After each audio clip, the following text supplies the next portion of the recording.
Welcome to my channel science with nature.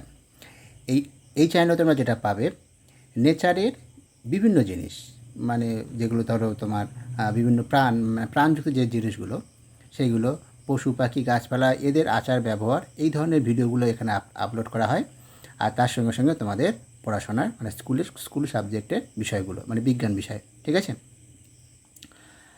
দেখো এখানে যে আজকে যেটা নিয়ে আলোচনা করে বুঝতেই পারছো তোমরা, প্রাকৃতিক ঘটনা ও তার বিশ্লেষণ। এই অধ্যায় থেকে প্রশ্ন উত্তর যে ভিডিওটা হতে চলেছে সেটা হচ্ছে প্রতিটি প্রশ্নের মান হবে 1। ঠিক আছে, সেই প্রশ্নগুলো সেই রকম প্রশ্ন নিয়ে আমরা আলোচনা করবো আজকের। 50খানা প্রশ্ন আছে এবং তার উত্তর। এর আগে আমরা অলরেডি এই অধ্যায় থেকে আলোচনা করেছি কিছু প্রশ্ন নিয়ে চ্যানেলে। তোমরা সেটা যারা দেখোনি সেটা দেখে নিতে পারো। সেখানে 1 নম্বরও ভিডিও আপলোড করা আছে এবং 2 ও 3 সেই ভিডিও আপলোড করা আছে। তোমরা ওই ভিডিওগুলো দেখে নিতে পারো। সেই ভিডিওর লিঙ্ক আমরা একটা প্লে লিস্ট আকারে তোমাদের এই ভিডিওর হয় আই বাটনে দিয়ে দিতে পারি, না হয় ভিডিওর শেষে দিয়ে দিতে পারি। ঠিক আছে, ওখান থেকেও দেখে নিতে পারো। তাহলে চলো আজকে আমরা শুরু করি। দেখো কী কী প্রশ্ন আছে। প্রথম যেটা আছে সেটা হলো, টিকাকরণের আগে হাম সাধারণত কত বছর অন্তর অন্তর ফিরে আসতো? কত বছর অন্তর অন্তর ফিরে আসতো টিকাকরণ যখন করা হয়নি? ঠিক আছে, যখন ছিল না তখন 2-3 বছর অন্তর অন্তর ফিরে আসতো। ঠিক আছে, আর এটাও টিকাকরণের আগে কথাটা হবে, সেটা লেখা হয়নি। টিকাকরণের আগে ইনফ্লুয়েঞ্জা কত বছর অন্তর অন্তর মহামারী রূপে ফিরে আসতো? আগেরটাও মহামারী হতে পারে। ঠিক আছে, মহামারী রূপ ফিরে আসতো আর কি। সেটা হচ্ছে 7 থেকে 10 বছর অন্তর অন্তর ইনফ্লুয়েঞ্জা, আর ওটা হচ্ছে 2-3 বছর, এটা হচ্ছে 7 থেকে 10 বছর অন্তর অন্তর ফিরে আসতো যখন টিকাকরণ হয়নি। এবার দেখো এমন 2টি রোগের নাম লেখো যেগুলি উন্নত দেশগুলিতে গত 50 থেকে 70 বছর ধরে বেড়ে চলেছে। ঠিক আছে, সেই রকম রোগ কী? এরকম রোগ হলো করোনারি হার্ট ডিজিজ ও ফুসফুসের ক্যান্সার। পরবর্তী প্রশ্ন, এমন 2 রোগের নাম লেখো যেগুলো দীর্ঘ সময় ধরে ক্রমাগত কমছে, মানে যেগুলো কিনা যার পরিমাণটা মানে রোগ হওয়ার পরিমাণটা কমে যাচ্ছে, যেমন যক্ষা, পোলিও, এগুলো উন্নত দেশগুলোতে ক্রমশ কমছে। আগে বেশি ছিল, সেগুলো কমছে। আর আগের যে প্রশ্নটা কী ছিল, ওগুলো বাড়ছে ক্রমশ। এবার বলছে কোনো কোনো মহামারীর সঙ্গে ধাতুর ঋতুর নিবিড় সম্পর্ক আছে, তেমন একটি উদাহরণ দাও। সেরকম একটা মহামারীর উদাহরণ দিতে বলেছে। সেটা কি? সেটা হচ্ছে দেখো, শীতের মাসগুলিতে শ্বাসনালীর উপরের অংশে সংক্রমণের ঘটনা বেশি ঘটে। এইরকম একটা মানে রোগটা কি শ্বাসনালীর উপরের অংশে একটা রোগ। ঠিক আছে, সেই রোগটা মানে ঋতুর সঙ্গে একটা সম্পর্ক, শীত শুরু হলেই এরকম সম্পর্ক হয়, মানে এরকম সমস্যাটা হয়, শ্বাসনালীর উপরে সমস্যা তৈরি হয়। সেটা হলো একটা মহামারীর আকার নিতে পারে। ঠিক আছে, এটা আরও অনেক আছে। হাম জলবসন্ত, সেটা হচ্ছে বসন্তকালে হাম জলবসন্তের প্রাদুর্ভাব দেখা যায় ইত্যাদি। দেখুন একটা উদাহরণ দিলে হবে। তারপরে দেখো, গরমকালে পেটের সংক্রমণ বেশি দেখা যায়, এটা সত্য না মিথ্যা? পেটের সংক্রমণ বেশি দেখা যায়, এটা হলো সত্য। গরমকালে পেটের সমস্যা দেখা যায়, সত্য। এটাও উদাহরণ হিসাবে তোমরা ওই আগের প্রশ্নতে দিতে পারো। ঠিক আছে, এটাই বলেছে ঋতুতে একটা নিবিড় সম্পর্ক, মানে মহামারীর সঙ্গে ঋতুর সম্পর্ক, মানে এই ঋতুতে এইরকম হবে, ওই ঋতুতে ওই রকম একটা সংক্রমণ তৈরি হবে, এটাই। তারপরে প্রশ্ন, যে বসন্তের শুরুতে বেশি করে হয় এমন 2টি রোগের নাম লেখো। এই একটু আগে যেটা বলছিলাম, বেশি করে হয় আর কি। যেমন কি হয়, হাম জলবসন্ত, এটা বসন্তের শুরুতে এই রোগটা দেখা যায়, হাম জলবসন্ত। ঠিক আছে, তারপরে সংক্রামক মহামারী জাতীয় একটি রোগ হলো করোনারি হার্ট ডিজিজ, এটা সত্য না মিথ্যা? সংক্রামক মহামারী জাতীয় একটা রোগ, সে কি? সেটা কিনা করোনারি হার্ট ডিজিজ। এটা সংক্রামক রোগ কি? না, এটা সংক্রামক, এটা মিথ্যা। ঠিক আছে, এটা সংক্রামক নয়, এটা অসংক্রামক মহামারী জাতীয় রোগ। পরবর্তী প্রশ্ন বলছে, হাম অসংক্রামক রোগ ঘটিত মহামারী সৃষ্টি করে, এটা সত্য না মিথ্যা? অসংক্রামক রোগ ঘটিত মহামারী সৃষ্টি করে, না, এটাও মিথ্যা। হাম হচ্ছে সংক্রামক রোগ ঘটিত মহামারী সৃষ্টি করে। ঠিক আছে, তো এটা মিথ্যা। পরবর্তী প্রশ্ন কি, যে জাপানের মিনামাটা রোগ সাধারণ উৎস মহামারী সৃষ্টি করেছিল?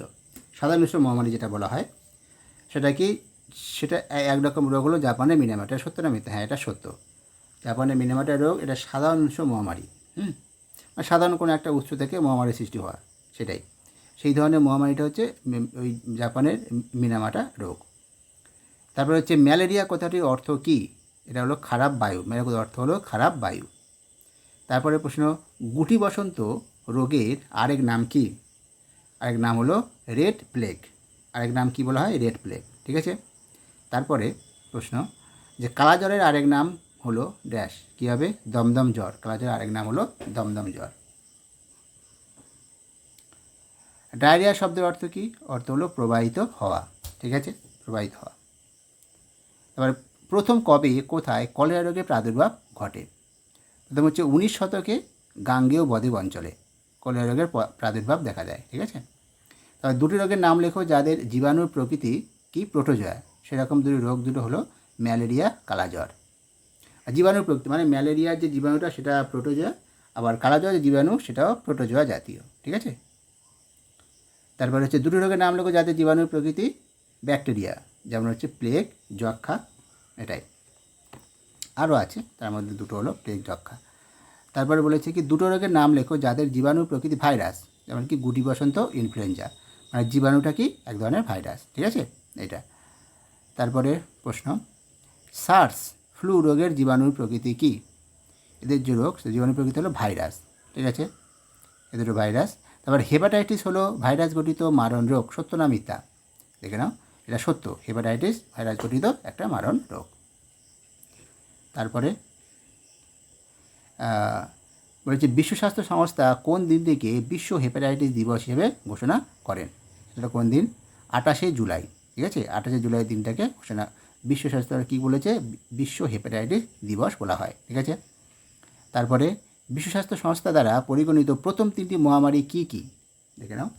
প্রথম তিনটি মহামারী হলো প্লেগ, কলেরা ও পিত জ্বর। এটা হচ্ছে বিশ্ব স্বাস্থ্য সংস্থা দ্বারা পরিগণিত। ঠিক করা। তারপরে ডায়রিয়া মানে যেটা সাধারণ ডায়রিয়া ও ডেঙ্গু রোগের জীবাণুর প্রকৃতি কী? সাধারণ ডায়রিয়া আর ডেঙ্গু রোগের জীবাণুর প্রকৃতি সেটাও ভাইরাস। এদের ও ভাইরাস হচ্ছে, হ্যাঁ, এদের ডেঙ্গু রোগের জীবাণুটাও ভাইরাস আর ডায়রিয়া রোগের জীবাণুটাও ভাইরাস। তারপরে কলেরা রোগের আরেক নাম কি? আরেক নাম হচ্ছে বিসূচিকা। কলেরা আরেক নাম আছে, সেটা হলো বলে বিসূচিকা। ঠিক আছে, বিসূচিকা রোগ। কলেরা রোগের জীবাণুর প্রকৃতি কি? জীবাণুর প্রকৃতি হলো ব্যাকটেরিয়া। কলেরা রোগের জীবাণুর প্রকৃতি কি? ব্যাকটেরিয়া। ঠিক আছে। পোলিও ও এডস রোগের জীবাণু প্রকৃতি কী? সেটা হলো ভাইরাস। মানে পোলিও রোগের যে জীবাণু সেটা এক ধরনের ভাইরাস, আর এডস রোগেরও এক ধরনের ভাইরাস। ঠিক আছে। তারপর টাইফয়েড ও ডিপথেরিয়া রোগের জীবাণু প্রকৃতি কী? ব্যাকটেরিয়া। তারপর হাউন জলবাহিত রোগের জীবাণু প্রকৃতি কী? সেটা ভাইরাস। মশাবাহিত দুটি রোগের নাম লেখো। মশাবাহিত দুটি রোগ মানে যাদের যে রোগ দুটো কি মশা দ্বারা বাহিত, মশাদের বাহক, সেটা কি? যে ম্যালেরিয়া, ডেঙ্গি। ম্যালেরিয়ার সেটা হলো ডেঙ্গি মশাবাহিত রোগ, আবার ডেঙ্গিটাও মশাবাহিত রোগ। তারপর মাছিবাহিত দুটি রোগ, মাছি দিয়ে বাহিত হয়, সেটা প্লেগ, কালাজ্বর, মাছি। তারপরে দুটি বায়ুবাহিত রোগের নাম লেখো। এটা হলো কি? যক্ষা, ইনফ্লুয়েঞ্জা। মানে বায়ুর মাধ্যমে যেটা ছড়িয়ে পড়ে আর কি। মানে একজন যে আক্রান্ত হয় সেখান থেকে আরেকজনের বায়ুর মাধ্যমে, মানে তার হাঁচি কাশির মাধ্যমে চলে যায়, মানে সেটা তো বায়ুর মাধ্যমে যায়, সেটাই। তারপর দুটি জলবাহিত রোগের নাম লেখো। সেটা হলো কলেরা, পোলিও। এটা জলের মাধ্যমে ছড়ায়। তারপরে ডেঙ্গু রোগের জন্য দায়ী জীবাণুর নাম কি? দায়ী জীবাণুর নাম কি? নাম হচ্ছে ডেঙ্গু ভাইরাস। ডেঙ্গু ভাইরাস তোমরা কিন্তু এরকম ইংরেজিতে লিখবে। ঠিক আছে। ডেঙ্গু রোগের এই জীবাণুগুলোর নাম ইংরেজিতে লিখবে। এগুলো হচ্ছে জীবাণুগুলোর বিজ্ঞানসম্মত নাম, মাথায় রেখো। ঠিক আছে। তোমাদের জীবাণু নাম না বলো, জীবাণুর বিজ্ঞানসম্মত নাম লেখো, মানে সেই একই। যার জীবাণু যা যা নাম এখানে দেওয়া হবে সবই হলো তার বিজ্ঞানসম্মত নাম। ঠিক আছে, সবই। সুতরাং বিজ্ঞানসম্মত নাম বলে যেন ঘাবড়ে যাবে না, সেগুলো এগুলো দিয়ে দেবে। এবার দেখো, তারপরে গুটি বসন্ত বা যাকে শুধু আমরা বসন্ত রোগ বলি, শুধু বসন্ত রোগ বলে যেটা আমরা বলি সেটা হলো অ্যাকচুয়ালি গুটি বসন্তকে শুধু বসন্ত রোগ বলা হয়। আর জলবসন্তটা অন্য রোগ। আর জলবসন্তকে বলা হয় চিকেন পক্স, আর গুটি বসন্তকে বলা হয় স্মল পক্স। ঠিক আছে, এটা মাথায় রেখো। আর শুধু বসন্ত রোগ বলে যেটা আমরা বলি সেটাকে ওই গুটি বসন্তকে বলা হয়। সেই গুটি বসন্ত রোগের জীবাণুর নাম কি? জীবাণুর নাম হচ্ছে ভ্যারিওলা ভাইরাস। Variola virus. ঠিক আছে, এটাই। তারপরে প্রশ্ন দেখো, জলবসন্ত বা চিকেন পক্স রোগের জীবাণুর নাম কি? সেটা হলো varicella. Varicella, CELLA, varicella zoster virus, ZOSTER virus. ঠিক আছে, VIRUS। তারপরে যক্ষা রোগের জন্য দায়ী জীবাণুর নাম কি? নাম হচ্ছে মাইকোব্যাকটেরিয়াম টিউবারকিউলোসিস। টিউবারকিউলোসিস। এবার ইনফ্লুয়েঞ্জা রোগের জন্য দায়ী জীবাণুর নাম কি দেখে নাও, ইনফ্লুয়েঞ্জা ভাইরাস, ইনফ্লুয়েঞ্জা ভাইরাস। তারপরে এডস রোগের জন্য দায়ী জীবাণুর নাম কি, সেটা হলো কী হবে, এইচআইভি, তার ফুল ফর্মটা কি, হিউম্যান ইমিউনোডেফিসিয়েন্সি ভাইরাস। এটা জীবাণুর নাম বললে তোমরা পুরোপুরি সংক্ষেপে লিখবে না, এরকম পুরো নামটাই দেবে, ঠিক আছে। ব্যাস, তোমরা যারা আমার আগের ভিডিও দেখোনি, সেই ভিডিওতে তোমরা কিন্তু এই এইচআইভি মানে 4টে এইচআইভি, সার্স, এরকম আরও 2টো মিলিয়ে 4টের ফুল নাম কি, পুরো নাম সেগুলো দেওয়া আছে। এছাড়া আরও অন্যান্য প্রশ্নও দেওয়া আছে। 2-3 নম্বরের যে ভিডিওটা, 2-3 নম্বর প্রশ্নে সেখানে আছে, তোমরা ওটা দেখে নিতে পারো। এবার চলো পরবর্তী যে প্রশ্নগুলো আছে দেখো। পরবর্তী প্রশ্ন হচ্ছে 39 দাগে, কোন জীবাণুটি হাম রোগের জন্য দায়ী? Rubella virus, RUBELLA, rubella virus. তারপরে পোলিও রোগের জীবাণুর নাম কি, নাম হচ্ছে পোলিও মাইলিটিস ভাইরাস, পোলিও মাইলিটিস বা শুধু পোলিও ভাইরাসও বলে, ঠিক আছে। তোমরা এই পুরো নামটা দিয়ে দেবে, পোলিও মাইলিটিস ভাইরাস। তারপরে টাইফয়েড রোগের জীবাণুর নাম কি, সালমোনেলা টাইফি বা সালমোনেলা টাইফোসা, দুটো হয়, একটা টাইফি একটা টাইফোসা, ঠিক আছে। সালমোনেলাটা আগে থাকবে, সালমোনেলা টাইফি আর সালমোনেলা টাইফোসা, যে কোনো একটা, ঠিক আছে। তারপর ডিপথেরিয়া রোগের জীবাণুর নাম কি, ডিপথেরিয়া রোগের জীবাণুর নাম কি, সেটা হলো কোরিনে ব্যাকটেরিয়াম বা কোরিনি ব্যাকটেরিয়াম ডিপথেরি, ঠিক আছে। এটাই প্রত্যেকটা কিন্তু ইংরাজিতেই লিখবে, ইংরাজিতেই সবগুলো লিখবে, যেমন আমরা এখানে লিখে দিয়েছি সেই হবে, বানানগুলো দেখে নেবে।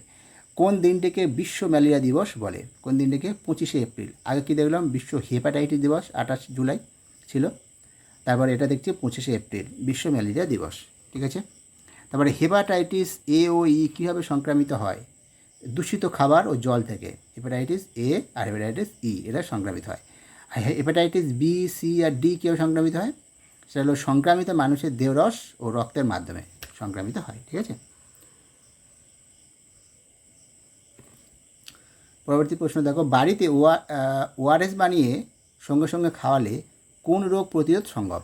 সেটা হলো কি, ডায়রিয়া। ডায়রিয়া রোগে এটা করা হয়, ORS বানিয়ে খাওয়ালে কিছুটা প্রতিরোধ করা যায়, ঠিক আছে।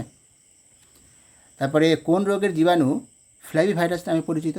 এটা হলো ডেঙ্গি রোগ। ডেঙ্গি বলতে পারো বা ডেঙ্গু, যে কোনো একটা বললে হবে। ডেঙ্গু রোগের জীবাণুটা হচ্ছে ফ্ল্যাভি ভাইরাস নামে পরিচিত। কোন রোগের জন্য দায়ী এক ধরনের রোটা ভাইরাস? সেটা হলো ডায়রিয়া। ডায়রিয়া রোগের জন্য দায়ী হলো এক ধরনের রোটা ভাইরাস। তারপরে ইঁদুর থেকে মানুষের দেহে সংক্রামিত হয় কোন রোগ? সেটা হচ্ছে প্লেগ। সংক্রামিত হয় প্লেগ রোগ, প্লেগ ছড়ায় ইঁদুর, ঠিক আছে। তারপরে হচ্ছে কালাজ্বর রোগের জন্য দায়ী জীবাণুটিকে ব্রিটিশ চিকিৎসক লিসম্যান কবে এবং কোথায় প্রথম লক্ষ্য করেন? দেখো 1901 সালে দমদমে এক রোগীর দেহে তিনি প্রথম এটা লক্ষ্য করেছিলেন, দমদমে। তাই এই কালাজ্বর রোগটাকে দমদম জ্বর বলেছিলাম না, দমদম জ্বর বলে, সেটাই। তাহলে এই ছিল 50টা প্রশ্ন, এবং তার উত্তর আমরা আলোচনা করলাম। তোমাদের ভিডিও ভালো লাগলে অবশ্যই তোমরা লাইক এবং কমেন্ট করে উৎসাহ দিও আমাদেরকে, ঠিক আছে। আর চ্যানেলটা সাবস্ক্রাইব করে রাখো, এই ধরনের ভিডিও আমরা আপলোড করতে থাকবো। তাহলে আজকে এই পর্যন্ত, ভালো থেকো।